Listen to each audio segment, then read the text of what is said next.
Now there's India versus Hong Kong. What would your strategy be for India versus Hong Kong?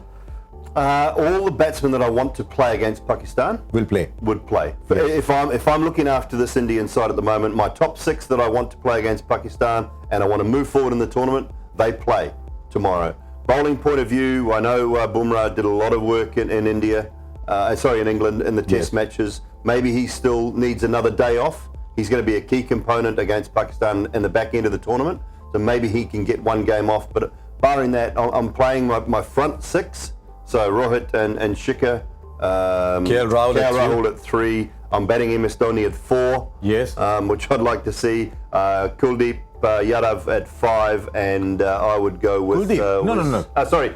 There's a Kedar Jadhav. Kedar Jadhav at 5. He's my part-time bowler as well, and I'd probably play Ambati Rayudu At 6. at 6. Okay. Just because I think he plays the spin very well. I think he can control and bat with the tail nicely, and then it's fairly simple from down on there. I'd probably just bring Shardul Thakur in for Jasprit Bumrah, play Kumar. It might be interesting and as the 2 well. leg spinners. It might be interesting as well. I mean, I know Shardul Thakur spent a lot of time in England without getting a game, but they've got Khalil Ahmed in that team. I would give him a shout. And he's left-handed. We don't get so many left-hand bowlers in India. He's just played 2 first-class games, but he's got a very good limited overs record.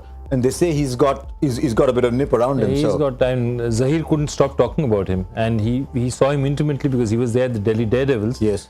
And he thinks pretty highly of him. Even Dav Watmore down in Kerala, he thinks he's a pretty decent throw him prospect. in. So I'd say why, if you're not Bumrah playing rest, I Bumrah, agree. give Bumrah a rest, throw him in. I though would also, the interesting thing would be Kedar Yadav to see how much he can bowl. I'd stay at this point in time, I'd go with Manish Pandey over Rayudu, but I mean, it's one. So Manish Pandey at 4, Dhoni at 5, Kedar Jadhav at 6. Kedar Yadav at 6.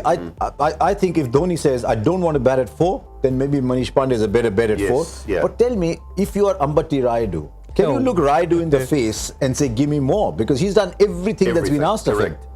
I mean, you look at his record. His one-day international record Above is 50. phenomenal. Averages above 50. And every time he's done the job for India, basically every time he's been asked to do something. And he's had a cracking IPL. I think he deserves an opportunity. Now, will he get it? I don't know. But I think he deserves an And opportunity. he's got through the yo-yo test as well, that famous yo-yo test. If Dinesh Karthik wasn't a keeper, would you have picked him in the side as a batsman? Because his list A performances over the last 2 years have been awesome. He had a pretty good IPL. He's done all right. So I think he stakes a claim to be in the side as a batsman. As though a I batsman agree, alone. If you're looking at number 4, maybe you're looking at Manish Pandey. If you're looking at number 6, maybe you're looking at Ambati Rayudu. But I agree entirely with Dooling that the top 6 that we see taking the field against Hong Kong will be the top 6 that take the team field against Pakistan. Also, that this batting unit will be tested. This is one of the finest.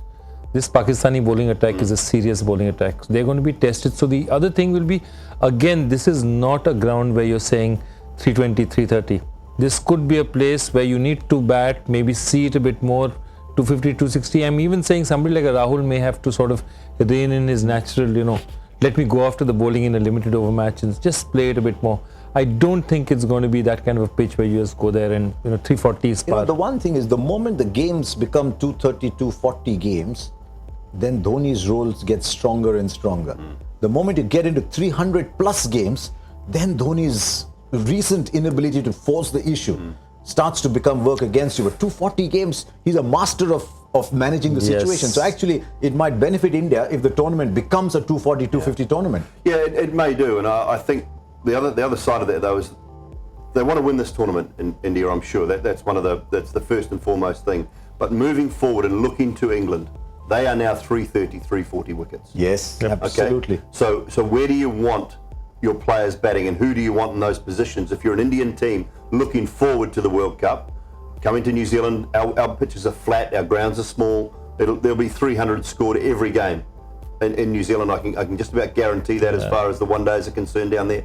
So do you have the power at 5, 6, 7 to finish those games off? Does MS Dhoni still have the power to do that? That was part of my reasoning for him to bat at 4 in the long run, looking forward to that World Cup. So get 20 games at number 4? Yeah. So you're ready for playing So you're ready number 4. to play that role, because I think what he does brilliantly is, a brilliant runner between the wickets. So he and Kohli will complement each other, batting at 3 and 4. That's the first and foremost thing I'll say. They'll complement each other beautifully, and they're both probably still the two fittest in the side as far as running between the wickets is concerned. He plays spin very, very well. So if the openers get off to a good start through those middle overs, he's going to play the spin really well. I think Kedar Jadava's got a few tricks up his sleeves.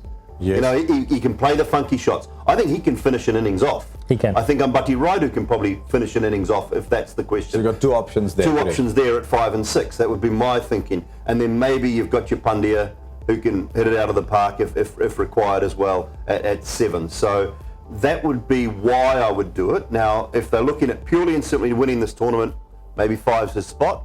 Moving forward, I think 4 should be looking forward to that World Cup. But I was just thinking that the last Indian wicketkeeper to score a century in England was a certain left-hander who in a test match made a lot of bowlers look very ordinary. And the fact that he's not likely to get a look in at all in this It's like entire Josh scheme of setting a quiz things. question, right? A certain wicketkeeper who played, he's not in the squad because Karthik has played so well in white ball cricket, and Dhoni till he commands a place in the white ball game. Maybe after 2019, Dhoni will weigh himself. That's my gut feel. But So there's this great saying in basketball where you had this 7'2" basketball player, and the coach they asked him about should they play him or not, and you say you can't coach height. You don't that's you can coach you can't make a 6-foot player a 7'2" player. That much of talent Rishabh Pant has, you cannot keep him out of the team. I'm not saying that he needs to necessarily come in place of Dhoni, but he is today, let's face it, the finest striker of the ball in India, bar maybe Virat Kohli. And the fact that he is not a part of our scheme of limited over cricket baffles me.